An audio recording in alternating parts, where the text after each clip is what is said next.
اعوذ باللہ من الشیطان الرجیم، بسم اللہ الرحمن الرحیم، نحمدہ ونصلی علی رسولہ الکریم، اما بعد۔ معزز سامعین، السلام علیکم ورحمۃ اللہ وبرکاتہ۔ حمد و ثنا رب ذوالجلال کے لیے جو تخت عظمت جلال پر ہمیشہ سے متمکن ہے اور ہمیشہ رہے گا۔ اس کی قدرت کاملہ ہے کہ سمندروں میں مد و جزر کا پیدا کرنے والا، رات اور دن کا بنانے والا، خزاں و قدر کا مالک و مختار ہے۔ عزت اور ذلت کا دینے والا وہی پروردگار ہے۔ زندگی اور موت اسی کے ہاتھ ہے۔ ہم اسی کی حمد و ستائش بیان کرتے ہیں، اسی کی بڑائی کے راگ الاپتے ہیں کہ اس خلاق اکبر نے جو عظیم احسان ہم پر کیا وہ یہی کہ امت محمدیہ میں پیدا فرمایا اور خود اس امت کی تعریف فرمائی کہ تم بہترین امت ہو، لوگوں کو برائیوں سے روکتے ہو، بھلائیوں کی طرف بلاتے ہو۔ درود و سلام سید العرب العجم جمیل الشیم صاحب الجود والکرم صلی اللہ علیہ وسلم کی ذات اقدس پر کہ جس ذات گرامی نے عرب کے بدووں اور خانہ بدوشوں کو تاریخ انسانی کے کاروان کا سالار بنا دیا۔ بزرگوں اور دوستو، آج ایک ایسے صحابی رسول کا تذکرہ آپ سماعت فرمائیں گے جن کو تاریخ اسلام میں ابو جندل کے نام سے یاد کرتے ہیں، جن کا اصلی نام عاص بن عمر بن سہیل تھا۔ یہ عمر بن سہیل وہ شخصیت جو خطیب قریش کہلاتے تھے اور خطابت میں اتنی جان تھی کہ بھرے مجمع کو آنے واحد میں تمام خلاف کر دیتے تھے۔ اللہ کے نبی اعظم کے سب سے بڑے دشمن اور دشمنوں کی فہرست میں سر فہرست حضرت سہیل بن عمر، لیکن اس کے باوجود معاملہ یہ ہے کہ ان کی جو اولاد ہے، یعنی دو لڑکے عبداللہ اور عاص یعنی ابو جندل، اور دو لڑکیاں ان کی وہ سہیلہ اور ام کلثوم، یہ سارے کے سارے مسلمان ہو گئے۔ باپ شدت پسند ادھر کہ اسلام کے خلاف، اور اولاد نبی کریم صلی اللہ علیہ وسلم پر اپنے آپ کو نچھاور کرنے کے لیے تیار۔ معاملہ عجیب تھا۔ باپ نے عبداللہ کو بہت زیادہ سزائیں دیں۔ آخر کار عبداللہ ہجرت حبشہ کرتے ہیں، وہ واپس آ جاتے ہیں۔ ابو جندل ہجرت حبشہ کرتے ہیں، وہ واپس آ جاتے ہیں، اس لیے کہ اللہ کے نبی صلی اللہ علیہ وسلم جب آپ نے سجدہ تلاوت فرمائی تو اس وقت کفارہ نے مکہ نہ چاہتے ہوئے بھی جب سجدہ تلاوت میں گر گئے سجدے میں، تو یہ خبر پہنچی حبشہ، اور حبشہ کے لوگوں کو یہ بات معلوم ہوئی کہ تمام کفاران مکہ مسلمان ہو گئے ہیں۔ تو 3 مہینے بعد یہ لوگ واپس آ گئے۔ واپس آنے کے بعد پھر معاملہ یہ ہوا کہ یہ لوگ یعنی مکے کے اندر رہے، تو اخنس بن شریق نے ایک کو وہ کیا، امیہ بن خلف نے ایک کو امان دی۔ اس انداز سے اپنی ازواج مطہرات کے ساتھ یہ لوگ واپس آ گئے۔ لیکن سب سے بڑا معاملہ جو ہوا، یعنی اللہ کے نبی صلی اللہ علیہ وسلم 6 ہجری میں جب آپ نے خواب میں دیکھا کہ وہ خانہ کعبہ کا طواف کر رہے ہیں، تو چنانچہ آپ نے عام اعلان فرمایا، وہ مسلمان جو ہجرت کر کے تمام مدینہ منورہ پہنچے تھے، جن کے دل اور دماغ کے اندر اپنے وطن کی محبت تھی، جو بار بار یہ سوچتے تھے کہ کیا اللہ سبحانہ وتعالیٰ وہ وقت بھی لائے گا کہ ہم مکے کی سرزمین پر اپنے ان تمام پہاڑوں کو ہم دیکھ سکیں گے، کیا اس بازار کو ہم دیکھ سکیں گے، کیا خانہ کعبہ کا ہم دیدار کر سکیں گے۔ ایک تمنا تھی جو 8 سال تک 6 سال تک ان کے دلوں میں پیوست تھی۔ اور اس کے بعد جب اللہ کے نبی صلی اللہ علیہ وسلم کی زبان مبارک سے یہ خوشخبری انہوں نے سنی کہ میں عمرے کے لیے جا رہا ہوں، تو 1400 صحابہ اللہ کے نبی صلی اللہ علیہ وسلم کا ساتھ دینے کے لیے نکلے۔ لیکن کفارہ نے مکہ کو جب یہ بات معلوم ہوئی تو ان لوگوں نے مکمل طور پر اس بات کا بندوبست کیا کہ اللہ کے نبی صلی اللہ علیہ وسلم کسی حالت میں خانہ کعبہ میں داخل نہ ہو، اگرچہ کہ اس کے لیے جنگ و جدال کرنا پڑے۔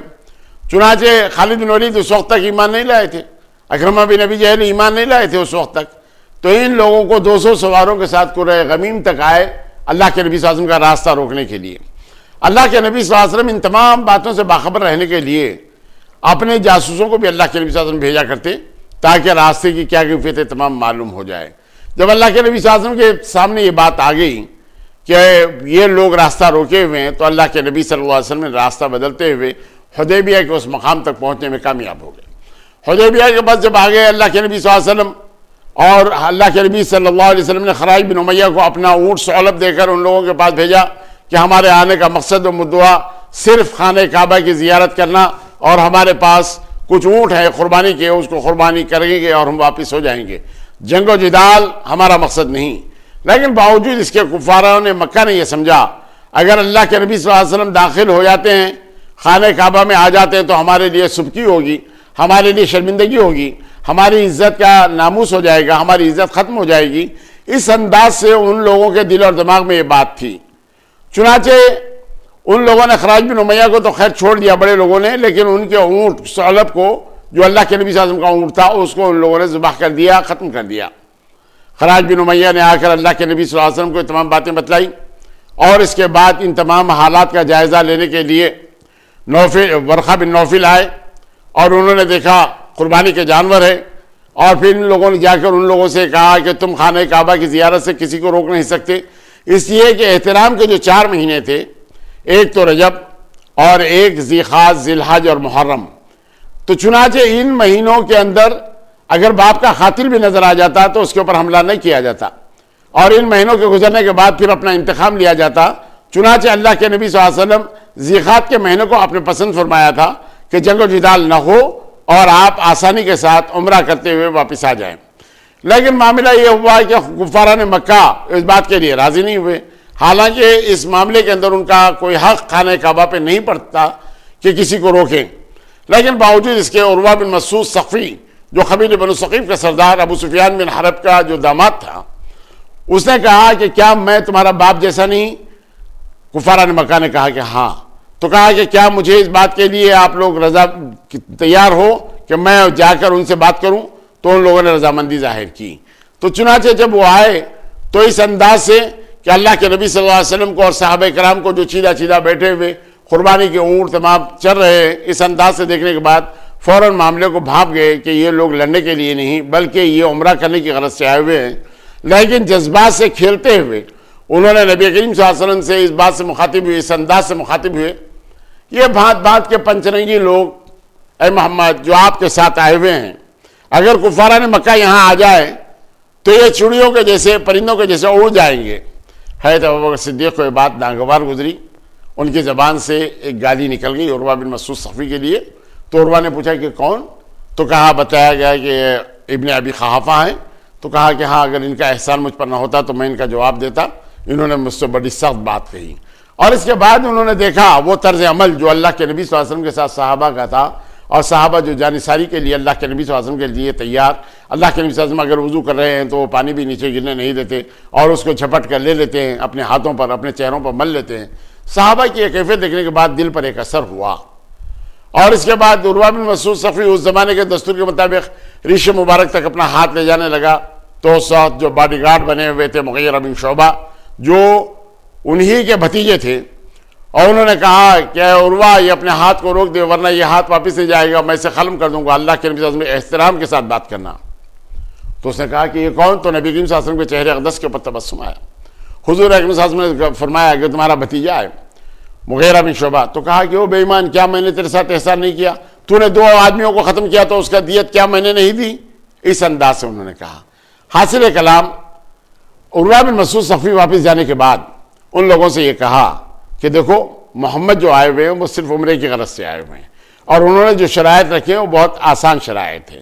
بہتر بات یہ ہے کہ تمام جنگ و جدال کی باتیں تمام چھوڑو، اس لیے کہ عملی طور پر اللہ کے نبی صلی اللہ علیہ وسلم نے جب 50 آدمیوں کو گرفتار کیا مسلمانوں نے، تو ان کو آزادی کے ساتھ چھوڑ دیا. آپ نے کہا کہ میرا مقصد جنگ و جدال نہیں ہے بلکہ ان سے انتقام لینا نہیں ہے. اس انداز سے ان لوگوں پر یہ ثابت کرنا چاہتے تھے کہ ہمارے آنے کا مقصد صرف عمرہ کرنا ہے. جب یہ بات تیار کرنے کے لیے، اس معاہدے کو طے کرنے کے لیے جب مکریز بن حفص آئے تو اللہ کے نبی نے فرمایا کہ یہ آدمی کام کا نہیں، یعنی بڑا سنگ دل آدمی ہے. اور اس کے بعد جب سہیل بن عمر آئے تو اللہ کے نبی نے فرمایا کہ ہاں یہ سہیل آ گئے ہیں، معاملہ سہل ہو جائے گا. یہ حضرت سہیل جو بعد میں ایمان لاتے فتح مکے کے وقت، لیکن اس وقت تک بڑے اشد تھے اور سفیر مکہ، سفیر قریش بن کر آئے ہوئے تھے. نتیجہ دوستو یہ ہوا کہ جب معاہدہ طے ہو گیا تو معاہدے میں ایک شرط ایسی تھی کہ اگر کوئی مسلمان کوئی اگر کافر بنتا ہو تو ہم اس کو آپ کو واپس نہیں دیں گے، لیکن کوئی کافر اگر مسلمان ہو جائے تو آپ کو اس کو واپس کرنا پڑے گا. حضرت عمر کو اور تمام مسلمانوں کو یہ بات بڑی کھلی کہ کیا ہم دب کر صلح کر رہے ہیں. یہ باتیں تمام ہو رہی تھی، معاہدہ لکھا جانے والا تھا، اور معاہدے کے اوپر سہیل بن عمر نے جو اعتراضات کیے، رحمان اور رحیم، جب بسم اللہ الرحمن الرحیم لکھے تو اس پر اعتراض ہوا. اور پھر اس کے بعد حضرت علی بن ابی طالب نے یہ لکھا کہ یہ معاہدہ سہیل بن عمر اور محمد رسول اللہ کے درمیان ہے. تو اس نے کہا کہ اگر محمد کو ہم رسول مان لیں تو معاہدے کی ضرورت کیا ہے، اسی لیے محمد بن عبداللہ لکھو. رسول اللہ کو ہم مانتے نہیں، رحمان اور رحیم کو نکالتے ہوئے بِاسْمِكَ اللہم سے لکھو۔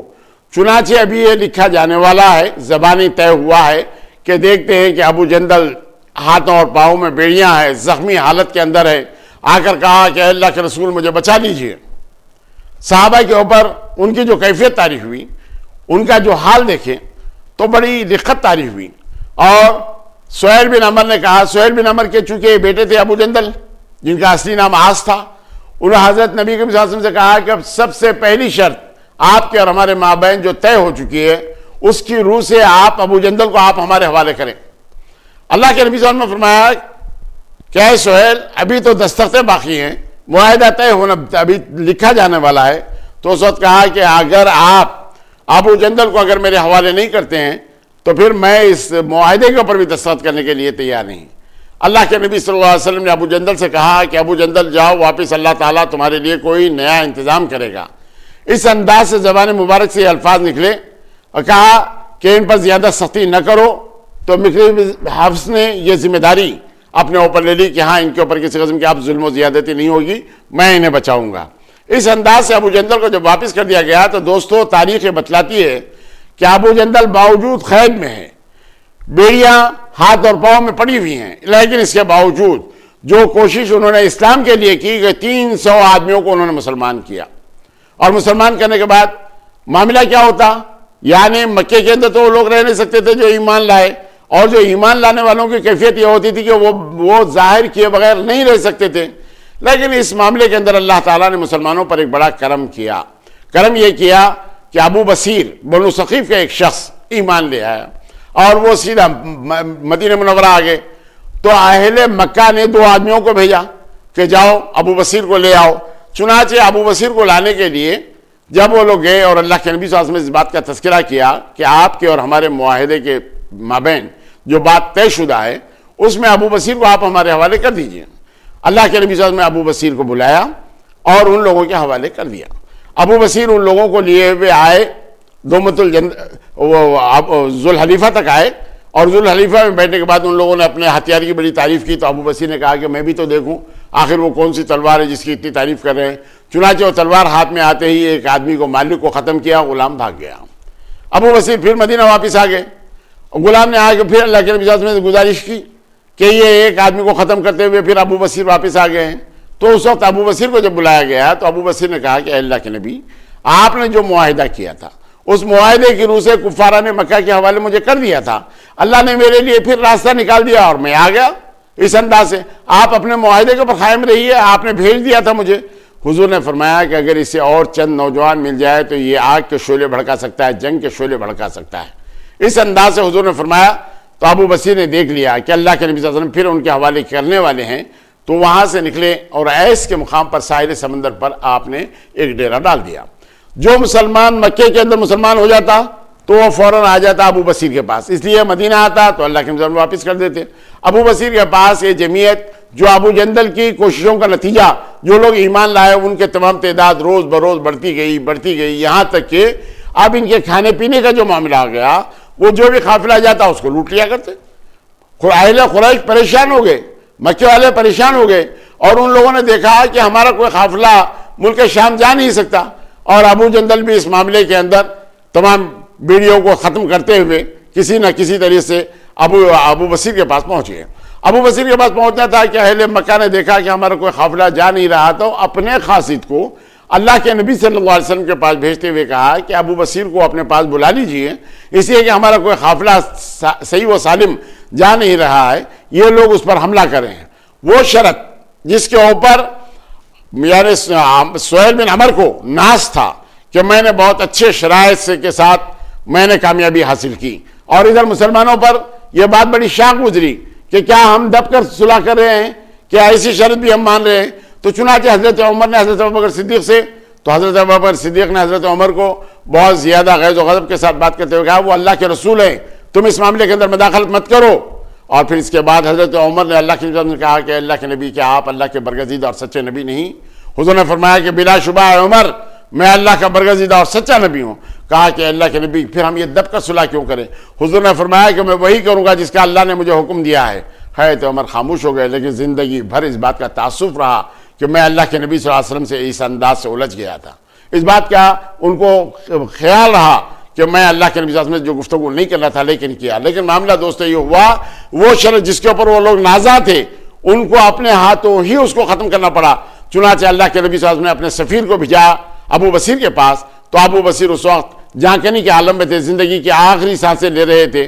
چنانچہ انہوں نے اللہ کے نبی صلی اللہ علیہ وسلم کے اس پیام کو وہ آپ نے چوما، اپنے سینے سے لگایا، روح پرواز ہو گئی. حضرت ابو جندل ان کی تدفین وہیں عمل میں لاتے ہوئے تمام مسلمانوں کو لیے ہوئے مدینہ منورہ آ گئے. اس انداز سے حضرت ابو جندل کی زندگی کے اندر ایک انقلاب آیا. لیکن ان کے جو بھائی تھے عبداللہ، جو سہیل بن عمر کے بیٹے تھے، انہوں نے ایک دوسری ترکیب یہ استعمال کی کہ ہجرت حبشہ کے بعد وہ اپنے باپ سے یہ کہا کہ میں تمہارا ہم خیال ہوں. اور پھر جب باپ غزوہ بدر میں شریک ہونے کے لیے آ گئے تو وہ تمام کفاران مکہ کے ساتھ آ گئے، لیکن میدان کارزار کے اندر اپنے آپ کو ظاہر کرتے ہوئے مسلمانوں کی صف میں آ گئے. باپ خون کے گھونٹ پیتا ہوا خاموش ہو گیا اور ادھر بس قسمتی خوش قسمتی سے بدل گئی اور حضرت عبداللہ ادھر شریک ہو گئے. تو بزرگوں اور دوستو، اس انداز سے اللہ کے نبی صلی اللہ علیہ وسلم کے اس کے بعد آپ مکمل تمام جنگوں میں، تمام غزوات میں، یعنی طائف میں، حنین میں، تبوک میں حضرت ابو جندل برابر اللہ کے نبی صلی اللہ علیہ وسلم کے ساتھ رہے اور اپنے فن کا مظاہرہ انہوں نے میدان کارزار میں کیا. حضرت ابوبکر صدیق کے دور خلافت میں، یعنی نبی کریم صلی اللہ علیہ وسلم کے بعد حضرت ابوبکر صدیق کا دور خلافت آیا تو اس میں جنگ امامہ میں شریک ہوئے. تو حضرت عبداللہ بن عمر، سہیل بن عمر وہ شہید ہوتے ہیں، یعنی یمامہ میں مسلمہ ابن کذاب سے لڑتے ہوئے وہ درجہ شہادت پر فائز ہو جاتے ہیں. لیکن حضرت عمر کے زمانے میں جب رومیوں سے جنگ اور ایرانیوں سے جب جنگ کا معاملہ آیا تو اس وقت آپ نے بڑے اچھے جوہر دکھائے اپنی تلوار کے. اور اس کے بعد طاعون جب آیا، یعنی 18 ہجری میں حضرت عمر کے زمانے میں، حضرت ابو عبیدہ بن جراح جب ساتھ تھے تو 25,000 مسلمان اس طاعون کی نظر ہو گئے، جسے طاعون عموس کہتے ہیں، اس کے نظر ہو گئے. تو اس کے اندر مرنے والوں میں حضرت ابو جندل بھی تھے. حضرت ابو جندل کی زندگی کے اندر کچھ واقعات ایسے بھی آئے جو یعنی صفحہ تاریخ کے اندر ہے کہ معاملہ یہ ہوا کہ حضرت ابو جندل سے ایک مرتبہ غلطی اور لغزش یہ ہو گئی کہ انہوں نے شراب نوشی کی اور اس علت کے اندر انہوں نے جا کر کہا کہ مجھ پر حد جاری کرو. چنانچہ حضرت عمر بن عاص نے ان پر حد جاری کی اور اس کے بعد آگے تو گوشے تنہائی میں ہو گئے، یعنی بالکل خلوت میں آپ آگے کسی قسم کا کوئی معاملہ یا کسی قسم کا چہل پہل، جانا آنا، کسی قسم کے تمام روابط سب لوگوں سے ختم کیے، شرمندگی کا ایک احساس لیے ہوئے. لیکن معاملہ یہ ہوا کہ عمر بن عاص نے لکھا حضرت عمر کو کہ ابو جندل ایسے تنہائی پسند ہو گئے ہیں، یعنی شرمندگی کا یہ احساس ہو گیا ہے شراب کی علت میں، باوجود اس کے کہ حد جاری کرنے کے باوجود انہوں نے اس انداز سے اپنایا ہے. تو اس وقت حضرت عمر نے ان کے نام ایک خط لکھا. خط میں یہ لکھا کہ اللہ تعالیٰ شرک کو پسند نہیں کرتا. اگر بندے سے کسی قسم کا کوئی گناہ سرزد ہو جائے تو پروردگار عالم قادر مطلق ہے، وہ معاف کرنے والا ہے، عفو اور درگزر کرنے والا ہے. آپ اپنے آپ کو تنہائی میں مت رکھیے، آپ اپنے آپ کو ہلاکت میں مت ڈالیے، آپ آئیے، لوگوں سے ملیے، آپ گوشے تنہائی کو چھوڑیے. اس انداز سے حضرت عمر نے ابو جندل کے نام میں خط لکھتے ہوئے ان کو اس بات کی تمانیت دی کہ اللہ تعالیٰ غفور الرحیم ہے، معاف کرنے والا ہے، آپ اپنے آپ پر اس انداز سے ظلم مت کیجیے. اس وقت حضرت ابو جندل تو باہر نکلے، لیکن اس انداز سے زندگی کے دن آپ کے کرتے رہے اور تعاون کے اندر آپ اموس میں اس دار فانی سے تمام کچھ کرتے ہیں. حضرت ان کی جو 2 بہنیں تھیں، حضرت سہیلہ جن کا نام تھا، وہ ابو حذیفہ عتبہ بن ربیعہ کے بیٹے کے ساتھ ان کی شادی ہوئی، جنہوں نے 3 مرتبہ ہجرت کی. 2 مرتبہ ہجرت حبشہ کی اور جب ہجرت حبشہ میں پہنچے تو وہاں پر آپ کو ایک لڑکا پیدا ہوا تھا کہ محمد، اور پھر اس کے بعد آپ واپس آ گئیں. اور پھر اس کے بعد جو دوسری صاحبزادی تھیں ام کلثوم، ان کا جو نکاح ہوا تھا ابن رحم سے ہوا تھا، ابو صبرہ جن کا نام تھا، ابو صبرہ سے ان کا عقد ہوا تھا. اس انداز سے سارے کے سارے مسلمان ہو گئے، لیکن باپ شدت پسند تھے. لیکن معاملہ یہ ہوا کہ جب فتح مکہ ہوا اور اللہ کے نبی صلی اللہ علیہ وسلم کی اس 16 آدمیوں کی فہرست کے اندر سہیل بن عمر کا نام بھی تھا، جن کا خون کو مباح کر دیا گیا تھا، یعنی مسلمانوں کے ہاتھ اگر مل جائے تو انہیں قتل کر دے تو کسی قسم کی کوئی پوچھ نہیں. لیکن اس وقت سہیل بن عمر کا عالم یہ ہوا کہ اپنے دروازے کو انہوں نے بند رکھا اور اپنے بیٹے عبداللہ سے کہا کہ اللہ کے نبی صلی اللہ علیہ وسلم سے جا کر میرے لیے امان مانگو. چنانچہ حضرت عبداللہ پہنچے اللہ کے نبی صلی اللہ علیہ وسلم کے پاس اور کہا کہ اللہ کے نبی میرے باپ سہیل بن عمر کو آپ آزادی دیجیے۔ اللہ کے نبی صلی اللہ علیہ وسلم نے فرمایا کہ جاؤ، سہیل بن عمر کے لیے بھی آزادی ہے، اس لیے کہ اس وقت دریائے رحمت کے بہاؤ کو کوئی روک نہیں سکتا تھا، حالانکہ یہ سہیل بن عمر غزوہ بدر میں قید ہو گئے تھے۔ اللہ کے نبی صلی اللہ علیہ وسلم کی زوجہ محترمہ جو آپ کی اور میری ماں ہے، حضرت بی بی سودا، انہوں نے کہا کہ آپ بھی عورتوں جیسی چوڑیاں پہن کر آگے، حالانکہ اللہ کے نبی صلی اللہ علیہ وسلم نے فرمایا کہ تم نبی کی بیوی ہوتے ہوئے ایک مجرم کے لیے اور اس انداز سے تم گفتگو کر رہی ہو، تو اس وقت انہوں نے کہا تھا کہ اللہ کے نبی میں جذبات میں مغلوب ہو گئی تھی، میرے قصور کو معاف کر دو، تو حضور نے فرمایا کہ ہاں تمہارے قصور کو معاف کیا۔ لیکن حضرت عمر نے یہ کہا تھا اے اللہ کے نبی اگر آپ حکم دیں تو میں سہیل بن عمر کے دانت نکال دوں، اس لیے کہ آپ کے خلاف میں بہت زیادہ لب کشائی کیا کرتا ہے شخص۔ تو اس وقت مقبر صادق صلی اللہ علیہ وسلم نے کہا تھا کہ اے عمر وہ وقت آنے والا ہے جب سہیل بن عمر کی زبان سے تم خطابت سنو گے، گفتگو سنو گے، تو تمہاری آنکھیں ٹھنڈی ہوں گی۔ اور پھر اللہ کے نبی صلی اللہ علیہ وسلم کے اس دار فانی سے کوچ کرنے کے بعد لوگوں نے دیکھا اہل مکہ کو اسلام پر قائم رکھنے والی شخصیت کا نام تھا سہیل بن عمر، انہوں نے اس انداز سے کیا۔ اور پھر جب حضرت عبداللہ کا انتقال ہو گیا، یعنی شہید ہو گئے وہ، تو اس وقت حضرت ابوبکر صدیق نے تعزیت کرنا چاہی کہ تمہارے بیٹے شہید ہو گئے ہیں یمامے کی جنگ میں، تو اس وقت سہیل بن عمر نے کہا میں نے سنا ہے اللہ کے نبی صلی اللہ علیہ وسلم کے ارشاد مبارک کو کہ ایک شہید اپنے خاندان کے 70 آدمیوں کی سفارش کرے گا، تو اللہ تعالیٰ مجھے امید ہے کہ اللہ تعالیٰ سے سب سے پہلے عبداللہ میرے لیے سفارش کرے گا، مجھے یعنی اس تعزیت کی ضرورت نہیں، اس لیے کیا وہ شہید ہو گئے ہیں اور ان کے اوپر کسی قسم کا غم منانا نہیں ہے۔ حضرت سہیل بن عمر نے حضرت ابوبکر صدیق سے اس انداز کی گفتگو کی۔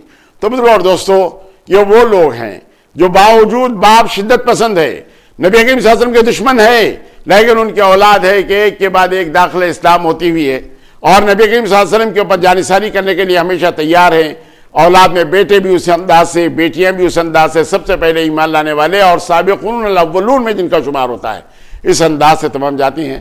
بارگاہ رب العزت میں میری دعا ہے کہ پروردگار عالم ہمارے گناہوں کو معاف فرما دے، ہماری غلطیوں کو درگزر فرما دے، ہمارے جو اسلاف ہیں ان کے نقش قدم پر چلنے کی ہمیں توفیق عطا فرما۔ پروردگارہ ہمارے مرحومین کی مغفرت فرما، ہماری دعاؤں کو نبی کریم صلی اللہ علیہ وسلم کے صدقہ طفیل میں قبول فرما۔ الہ العالمین کرم فرما، رحم فرما، فضل فرما۔ وصلی اللہ علی محمد النبی الامی وآلہ وصحبہ وسلم، الحمدللہ رب العالمین۔